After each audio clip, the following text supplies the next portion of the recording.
people think you're a bitch sometimes if you have a certain personality. But if it was a male, they would just be labelled as, oh, he's hardworking and he knows what he wants. How do they pick it up off the shelf? How do they look at it? What do they read? How much time do they spend looking at the product? Do you know what a winged eyeliner is? I think I do, but I would never attempt it. Welcome to Add to Cart, Australia's leading e-commerce podcast that express delivers all you need to know in the fast-moving world of online retail.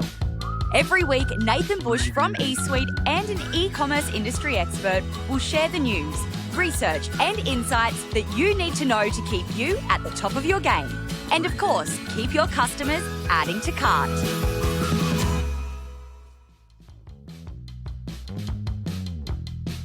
Hello and welcome to Add to Cart. My name is Nathan Bush, host of Add to Cart and director at e-commerce talent agency eSuite.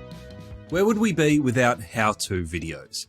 Whether you're trying to hack your way around Photoshop or cooking up a basic spag bog to impress the in-laws, or trying to pretend you know how to do manly tasks around the home, like building a deck, just to impress the family. They're the little lifesavers that get us out of trouble. Not that I'm speaking from experience at all. But for today's guest, the how-to video didn't just get her out of trouble, it sparked the idea for her beauty business, and it's going gangbusters. Iris Smit is the founder and the CEO of The Quick Flick, a cosmetics brand selling online and with major retailers such as the iconic Priceline and most recently, Coles. Iris is an architecture graduate with a fondness for coding websites. What a combo. And she's created a winged eyeliner stamp as her first product to help customers who struggled, like she did, to nail that look that they saw on YouTube. Today, the Quick Flick range has grown to include sunscreen and brow products and a lot more. In this chat, Iris tells us all about her initial experiments with Be Real, what she hates about the beauty industry, and how she had the last laugh with some trolls online. So, thanks to our partners, Shopify Plus and Packleo, here's our conversation with Iris Smit, founder and CEO of The Quick Flick. Iris, thank you so much for joining us on Add to Cart. No worries. Thanks for having me. I'm excited. Oh, I can't wait to dive into your story. I think it's a fascinating one. But in the research that we did, one of the things that caught my attention straight up was that you were coding your own websites at the age of 14. One question, why? Oh. Because I thought it was fun. Just like a normal 14-year-old. Doesn't every 14-year-old do that? Yeah, no, I was actually. I think I did one for like a local art gallery and for the Bustleton Football Club from memory. And I think they paid me $100 in That's cash. Pretty good when you're 14. Not bad, I know. I think it paid for my first iPod that I had. An iPod Shuffle back in those days? It wasn't the Shuffle. It was like, when the really big ones came out and they were like $350, I think, and everyone had them like engraved on the back. I think it was one of those. I can't remember the name now. That's awesome. And so moving forward, and you've got a fascinating mix of skills in between the time where you're coding at 14 to where you are today at the Quick Flick. But we're going to go straight to the Quick Flick. What was your vision when you created the Quick Flick, and why did the world need another beauty brand? Yeah, sure. Good question. I think the main mission that I was trying to set about solving was just creating beauty products that were easier, quicker, and simpler to use. I grew up watching a lot of YouTube tutorials trying to learn how to do makeup, especially winged eyeliner. That was like my key go-to look. And regardless of how many videos I watched, I still couldn't nail it. Do you know what a winged eyeliner is? I think I do, but I would never attempt it. No, it's very difficult to do. You have to have a very steady hand and good eyesight. Have you mastered it now? Well, I have with my stamp, but not freehand. I still can't do it. But yeah, I just thought, like maybe it's the tools that need to change and it's not actually us that needs to change with the tools. Yeah. So I was studying a interior architecture degree, so had a little bit of a background in design. And during my uni break, which was about 6 weeks from memory, I thought I want to start a business and create my own solution to winged eyeliner.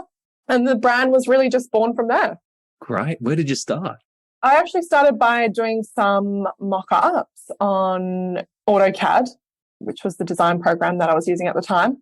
I took some photos of like eyeliner on my eyes and then started to draw out different shapes that could be incorporated into the stamp. And then I started my own website, worked on the packaging design, the copy, and found a manufacturer and pretty much launched in like 6 weeks. It's actually bizarre. Sounds easy. Now that I think back. It actually was pretty simple. Like that product was actually one of the more simpler products that I've worked on. It seems to have gotten progressively harder as the different products have come out. So yeah, maybe it was good that I started with an easy one because it didn't put me off. And it's a very different business today. I read that started with 10K investment, now valued at over $15 million. Whether those numbers are still accurate or not. Are you still as hands-on in the business today? Like, are you still doing those little bits and pieces? Well, it depends what you mean by the little bits and pieces. I'm still very hands-on in the product development side of things. That's still all me because that's my favorite part of the business is that creation and the design. And a lot of the products that I create are born from problems that I have with my own personal experience with skincare and cosmetics. And yeah, I would say all elements, I'm still very much across like our marketing, what we put out on social media. It's definitely a projection of me as the brand. But obviously things have changed. I'm not picking and packing orders in my living room like I used to. I'm not that hands-on. Yeah. I love the video that you've got on your socials with the quick screen around the mock-up that you did, the drawing of the packaging and what it turned out like. I thought that was a fabulous demonstration. A last-minute name change there as well because we couldn't get it TGA listed with Quick Shield. Gotcha. That was, now when I say about more difficult projects, that was the hardest one that I've worked on because it's a drug product. I definitely underestimated how difficult it is to develop a drug. From the journey so far, what are you most proud of? I would say I'm probably most proud of my own personal development and just having more belief in my own abilities. I definitely think I've grown a lot. There was a lot of self-doubt at the start, and I think I've really worked on that a lot over the last few years, and you can see that reflected in how my business has improved because the business is definitely a reflection of your own personal mindset, right? Yep. So yeah, I would say it's believing that I can actually achieve certain things because there was a lot of self-doubt when I first started out. Has there been any secrets to you being able to get over that self-doubt? I wouldn't say secrets. The main thing that's really helped me was getting a life coach, I guess you could call her, is a coach to help coach me through certain roadblocks that I've had both in my personal life and in business life because they both work together. And just doing a lot of like self-reflection as well and looking at, okay, what are those blocks and how can I sort of overcome them? Because a lot of the times they're linked to things that have happened to us growing up and certain traumas throughout childhood, and then they fester in your adult life. And sometimes you can't work through those things because you don't actually know where they're coming from. You can't see your own blind spots. So it's actually having someone show me those blind spots and saying, this is why you're doing this and this is how we can overcome it. It's very interesting when you start realizing how the mind works, and sometimes you're the one holding yourself back, right? Yeah, absolutely. I mean, personally, I've got a business coach for the first time in the last month, and working with her has been amazing because I've been a big self-help kind of person. You read a lot, you do a lot, but it's very different when you've got someone sitting opposite you, playing back what you're saying and working with you on it rather than you just absorbing a lot of self-help information. Sometimes you need someone to put that mirror in front of you, right? Ever scrolled through an e-commerce packaging website for fun? Nah, me neither. Until today. Packleo is putting the joy into the packaging game. So let's play a game. I'll tell you the name of the Packleo product and you have to try and guess what kind of product they are. Fairy floss, compostable mailer, queen bee, honeycomb padded mailer. Here we go. Gummy shark, water activated tape. Now, if my jaded self thinks that this packaging is fun, imagine what your customers will think. Packleo is also eco-friendly, Australian-owned and operated, with same-day dispatch and 14-day returns. Now that's pure joy for everyone. Check out the Packleo range of e-commerce packaging options at packleo.com. That's Packleo, P-A-C-K-L-E-O, packleo.com. You've been on Shark Tank, and I saw that you're on the Mark Boris podcast as well, which is really cool. Have you learned anything from being around that kind of circle of entrepreneurs? I think being around Mark, I learned that I'm not as hard as sometimes I think I am. Okay. I think sometimes I think I'm difficult to work with because I'm such a high achiever and I have such high standards. Sometimes when you surround yourself with similar people, you're like, hang on, I'm actually not that demanding and I don't actually have that high standards. A lot of business owners are like that, and they're obsessive and they're very caught up in the details sometimes and things being a certain way. Sometimes I drive myself crazy because I have that tendency to achieve so high that it drives me crazy. And yeah, when I was around Mark, I was like, wow, your personality is very similar to mine, like very full on and in your face and says it how it is. And I think sometimes as a female as well, people can judge you and put a label to it. So I definitely think that's helped me realize I'm not as crazy as I think I am sometimes. Just on that, do you feel you've had to dial that part of your personality up, being female, but also being young in the beauty industry? Sometimes I've definitely dialed it back. And that's just, fear of being judged or fear of being labelled as I'll just use the word, people think you're a bitch sometimes if you have a certain personality. But if it was a male, they would just be labelled as, he's hardworking and he knows what he wants. Yeah. And he demands results. Whereas when you're a woman, people put a certain label to that. So I definitely have dialed it back sometimes. And when I first started my business, a lot of the people who I had helping me were friends or friends of friends. And it was not the greatest environment for me. It turned quite toxic and it actually created my own team sort of trying to cut me down in a way because there was jealousy there, and that whole tall poppy syndrome definitely sort of came into effect.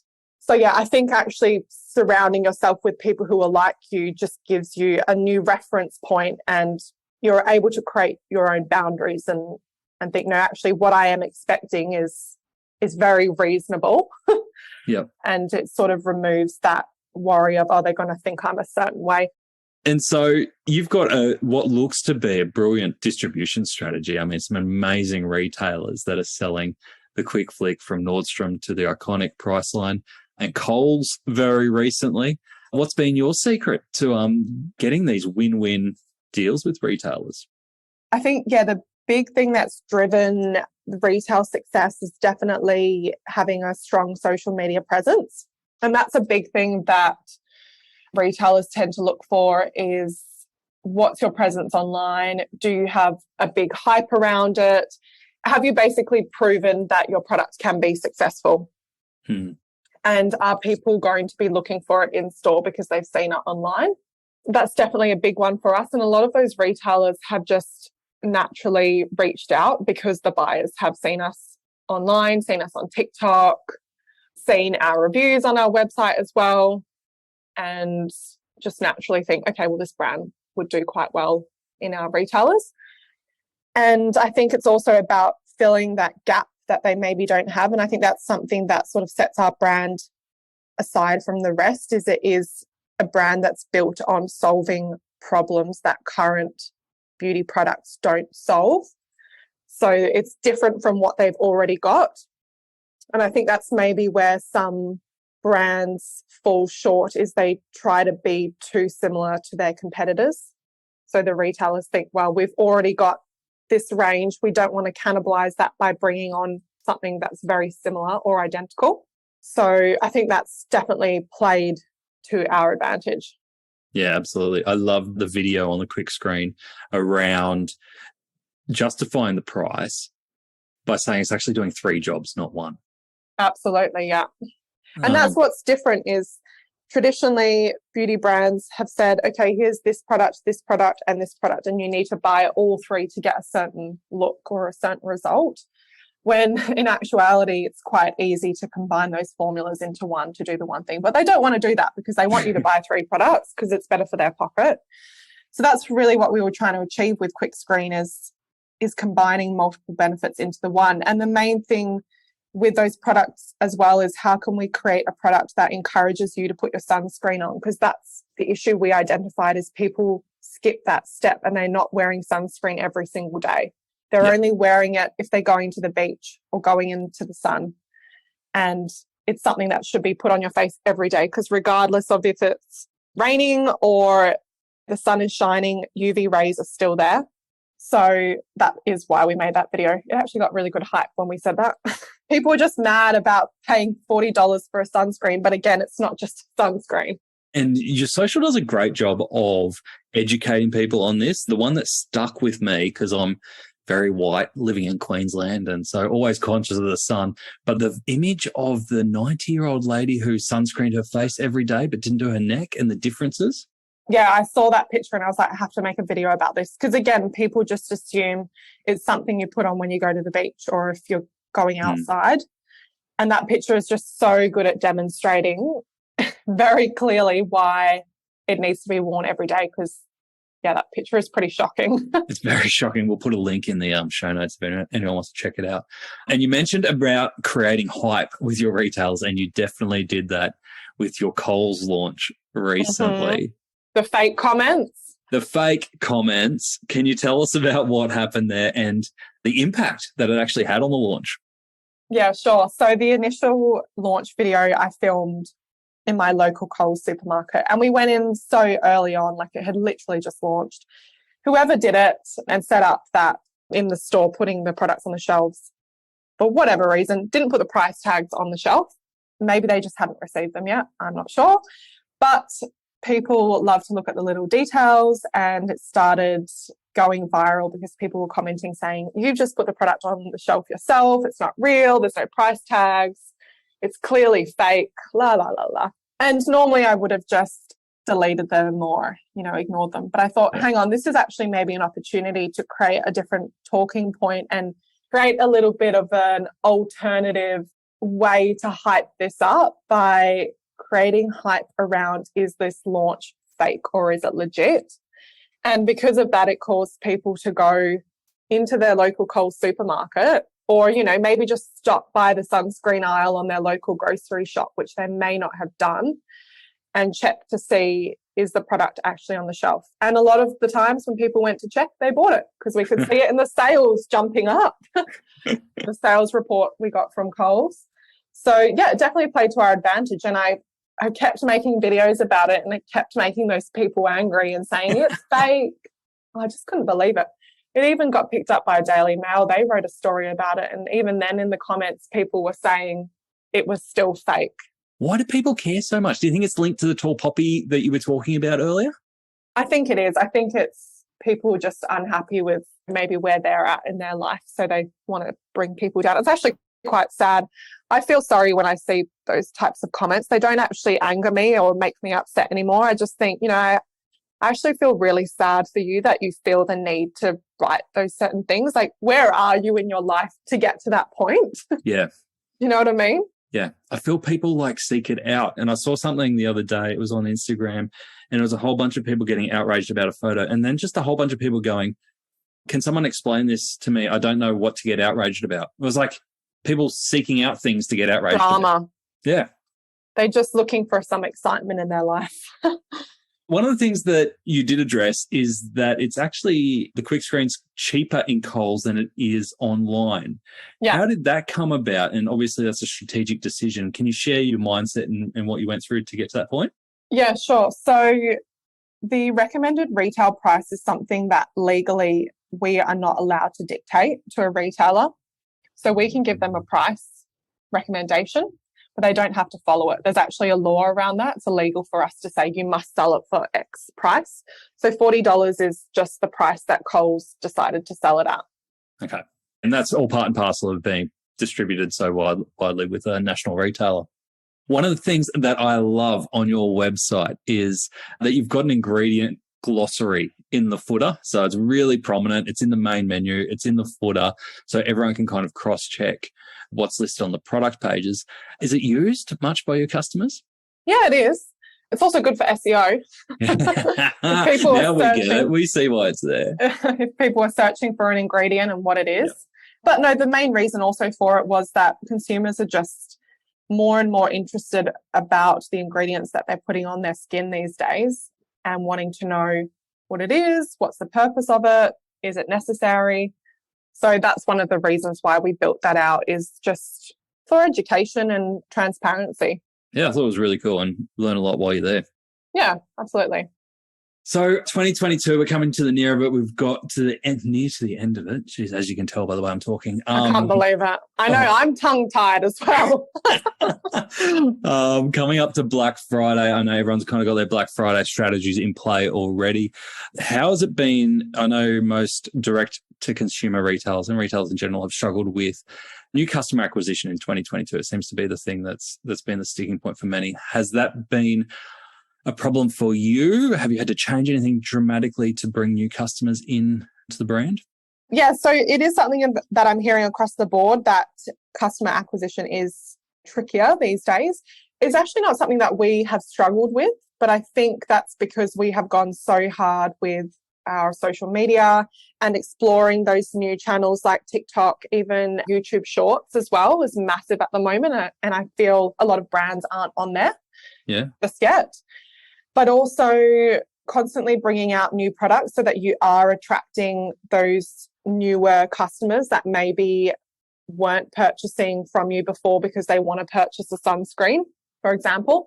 And also recognizing that sometimes customers that bought into your brand maybe 5 years ago, they bought an eyeliner stamp, but they no longer wear eyeliner. Recognizing, okay, where are they at in their journey? How can we maybe bring them back? Because we've got their details there. They haven't purchased an eyeliner stamp for 2-3 years.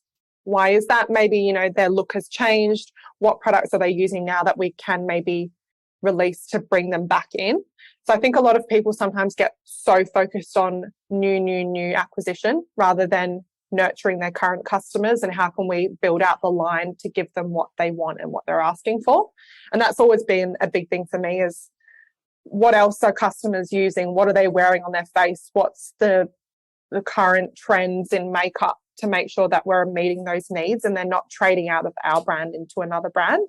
But there's some other strategies that we've explored to help outside social media. We've done the gift boxing. It's big in beauty, where you can buy like subscription boxes. Mm-hmm. So the product you might have to give for free, or you get a very small amount to just cover your cost of goods, but you see that as an acquisition expense in hope that those people will come back and repurchase the product.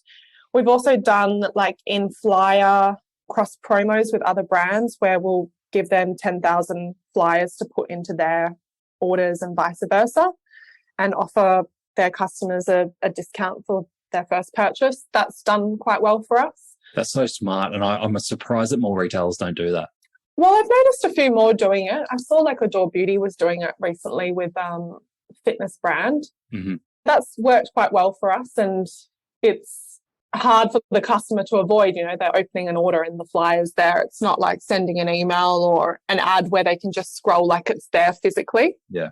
We're also going to start doing like tester size products. So for like our sunscreen, for example, we can actually send sachets in all of our orders to our current customers to try and get them to trade into using our sunscreen. So yeah, there's definitely methods there that you can explore. I think it's just thinking outside the box and doing things slightly differently, and maybe not relying on what was working previously. And a lot of that was, let's just run an ad on Facebook and find some new people, a new audience. And it does still work, but it's a lot more expensive these days. Yeah. And one of the channels I saw you are experimenting with is Be Real. Oh, yes. How's that traveling for you? Future, fad? I'm not sure yet. I think if you can use it well, like there's a brand on there that does it quite well. It's a fashion brand. I've lost the name of it now. They use it quite nicely to show behind the scenes and, what they're doing in their warehouse for the day or in the office. I think it can work quite well. I'm not sure yet if it's going to overtake, your TikToks and your Instagram, but I feel like it's got potential, and a lot of people were saying the same about TikTok, right? Even when it was Musically and people were just screwing their nose up to it. And those who jumped on the platform early really got a head start on it. Yeah. So I'm always a believer in that. If it works, amazing. If it doesn't, at least you tried. What have you lost? Bit of time. You mentioned YouTube Shorts there before. What's the difference between YouTube and YouTube Shorts? Well, YouTube Shorts is kind of just YouTube's version of TikTok and Instagram Reel. It's just short, easy to watch content in portrait mode. So it's not in the long landscape like your traditional long form YouTube videos. Very easy to watch. You scroll through. It's like a feed style. And the algorithm on there is crazy. Like, we repurpose some videos from TikTok and they get hundreds of thousands of views. Wow. And do you have to do anything different creatively? Like, is it a different kind of audience? It seems to be, because some of the content that gets high views is random and not consistent with the views that we get on Instagram and TikTok. But it pushes a lot of people to go to our YouTube profile page and then maybe watch some of our longer form videos if they're interested in something that they've seen. Maybe we show them a short version of the eyeliner stamp, which we can show in 5 seconds, stamp, line. Oh, this is interesting. I want to learn more. So then they go and they'll watch a longer form on how to apply the eyeliner stamp and then hopefully convert and purchase the product.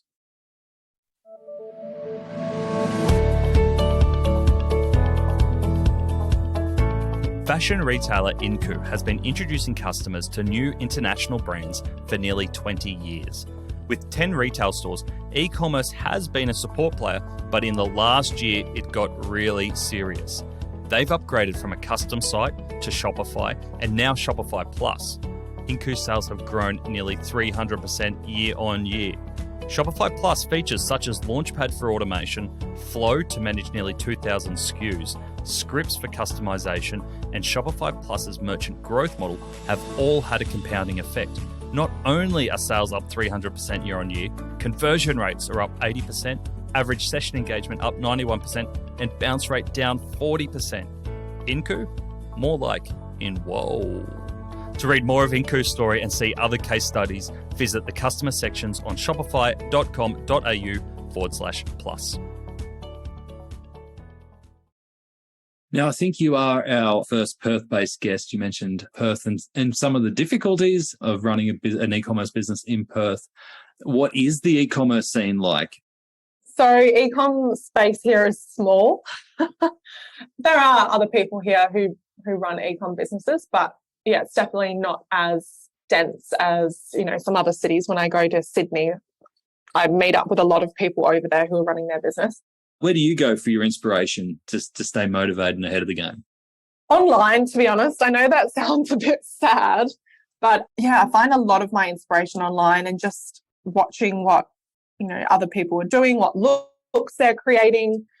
I also, going to sound really weird. I also go people watching, people in store to see what are they buying, what are they picking up, how do they interact with the product when they pick it up off the shelf. That sounds so bizarre, but it's actually very interesting, and you start to learn how shopping psychology works. Like, just the simple act of how do they pick it up off the shelf? How do they look at it? What do they read? How much time do they spend looking at the product? It's quite interesting. Any light bulb moments that have stood out from you, like just by watching someone? Well, the main one was people will pick a product up and they automatically will turn it over and read the back.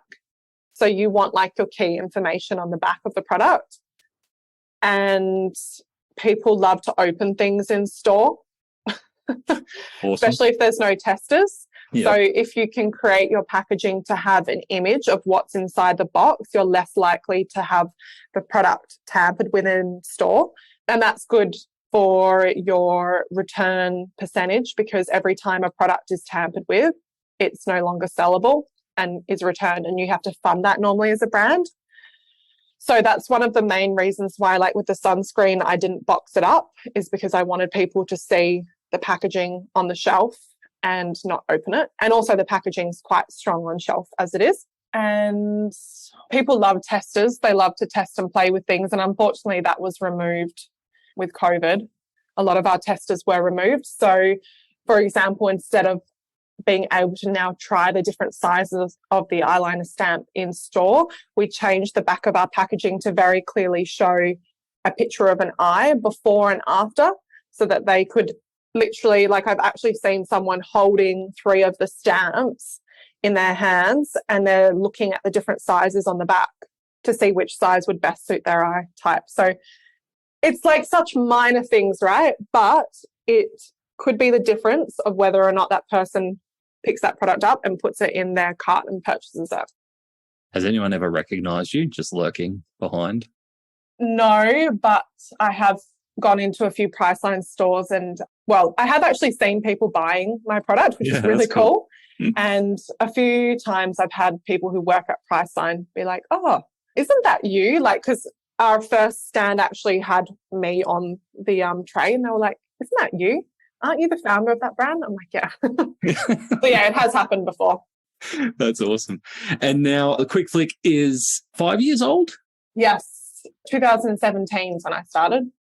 Beautiful. And from that time, and I love that you've done everything from creating products through to packaging to marketing to customer, the whole lot. You've been involved the whole way.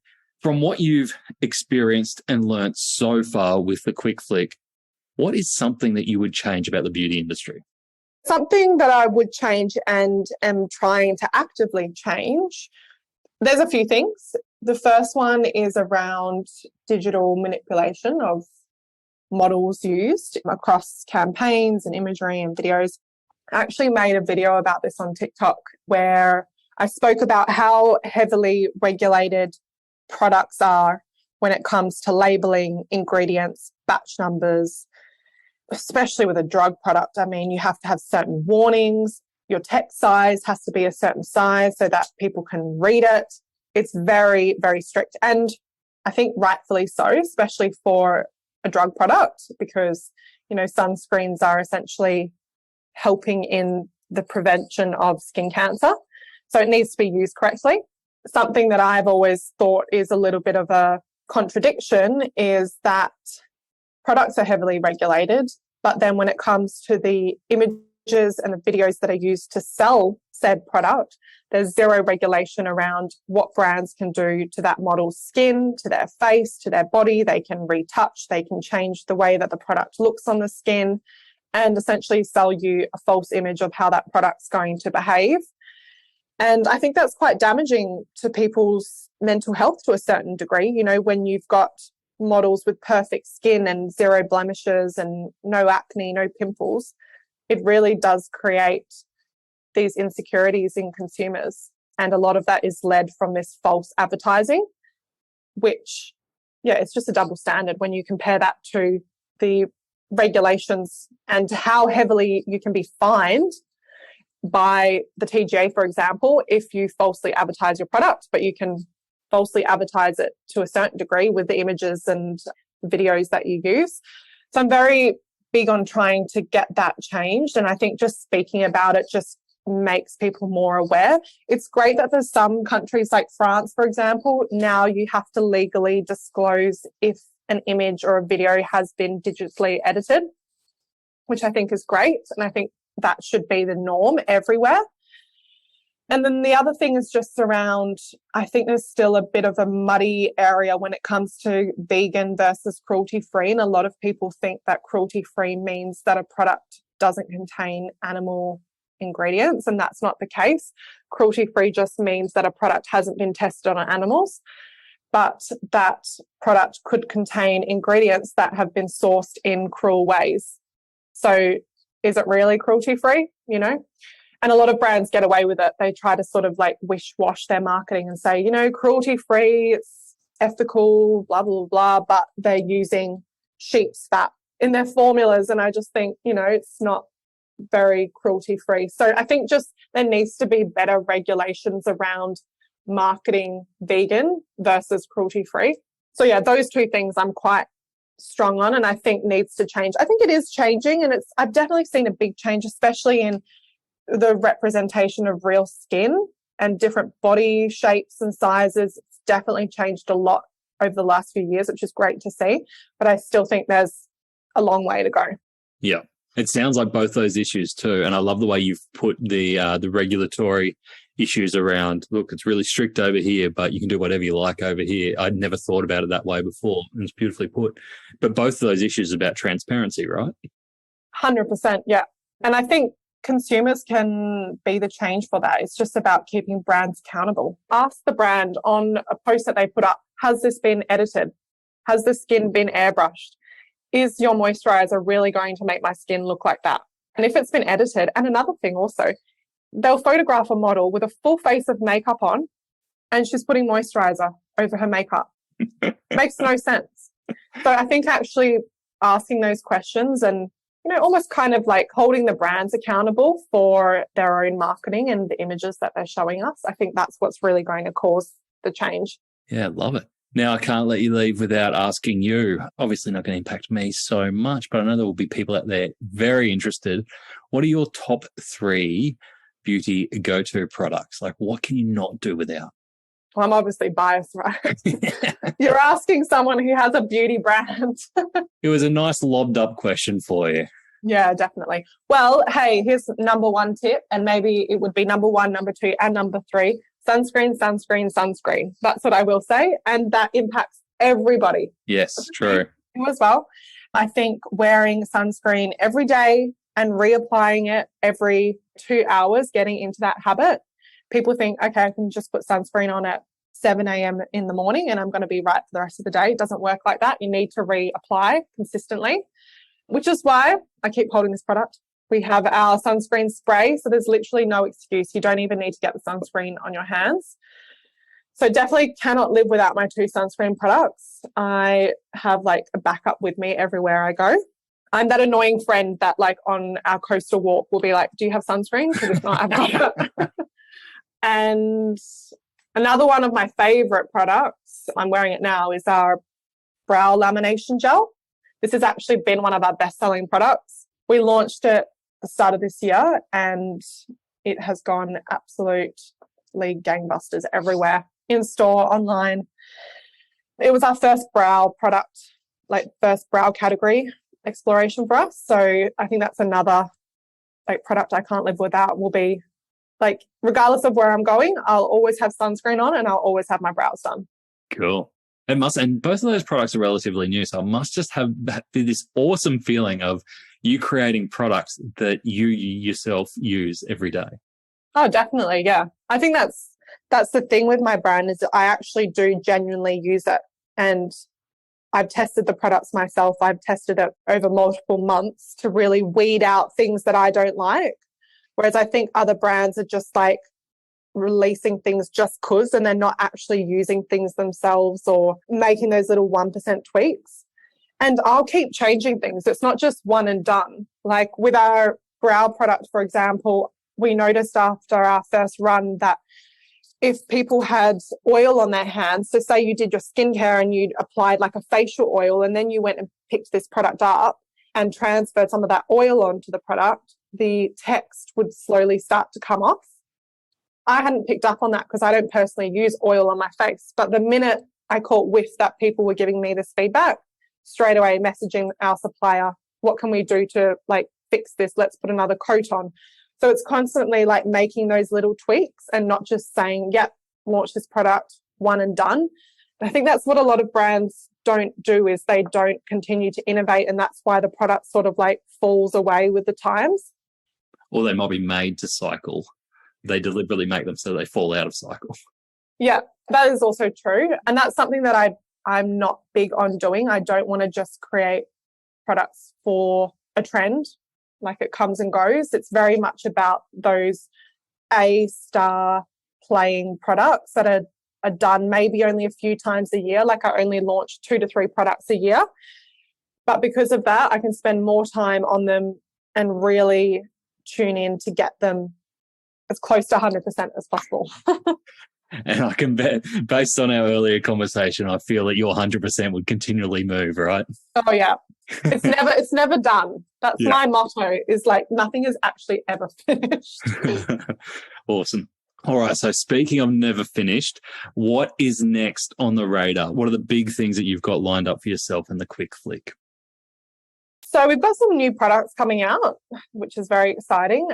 Building on the brow category more, which is very exciting for us because it's a whole new category. We've normally just done liner traditionally, and a few more sunscreen products as well based on feedback that we've gotten on our current range.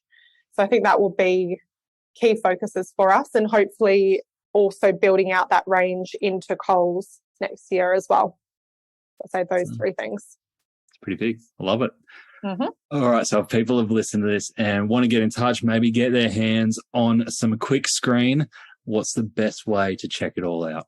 Well, you can go to Coles because it is real, not fake. Take a TikTok, upload your TikTok showing it's real. Yeah. Otherwise, you can find the brand on pretty much every platform if you just search the Quick Flick.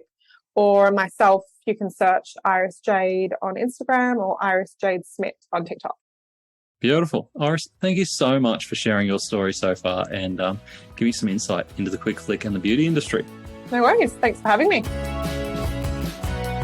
I love that Iris is just openly and unapologetically creating products that she wants and that she needs.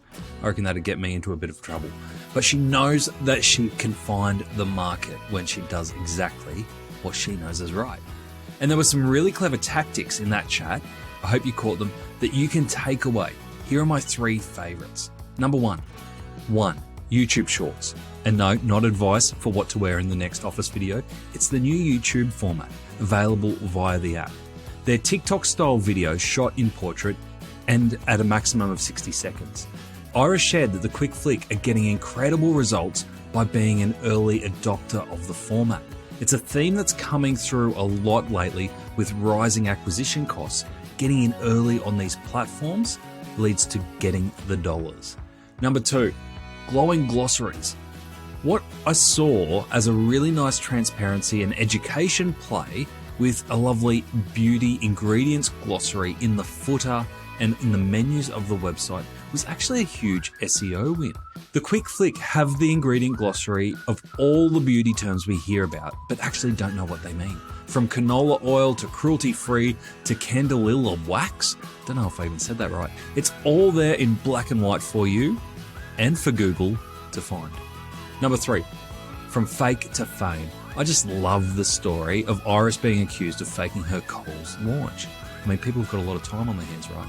But what started as a price tag left off the shelf turned into torment for Iris until she took the matter into her own hands and proved them all wrong with some very pointed socials, national coverage, and a big boost in sales.